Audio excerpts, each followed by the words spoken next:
दोन भावांमध्ये फूट पडल्यामुळे परप्रांतीय नेते कंगना राणावत, किरीट सोमय्या यांची दादागिरी वाढली आहे असं मनसे नेते संजय जामदार म्हणाले.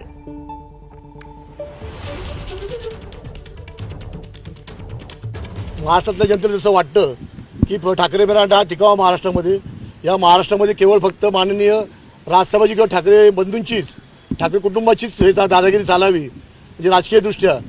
आणि ज्या पद्धतीनं आपण इतर पाहिले असेल की लोक परप्रांतीय जे नेते लोक आहेत, म्हणजे कंबोज असतील, कंगना राणावत असेल किंवा किरीट सोमय्यासारखे असतील, यांची दादागिरी जी वाढली गेलेली आहे, याला कारण का दोन भावांमध्ये फूट पडलेली आहे आणि हे दुर्दैवानं थांबावं असं महाराष्ट्रातल्या जनतेला वाटतं. मनसे ठाकरेंच्या शिवसेनेच्या युती संदर्भात कोणतेही भाष्य करू नका अशा सूचना राज ठाकरे यांनी पदाधिकाऱ्यांना दिल्या आहेत.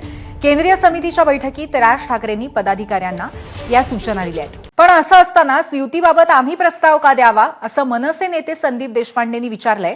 सकाळी 9 वाजता भोंगे वाजवणाऱ्यांनी प्रस्ताव द्यावा अशीही मागणी त्यांनी केली आहे. शिवसेना मनसे युतीबाबत अजून कोणतीही चर्चा नाही असं त्यांनी स्पष्ट केलं.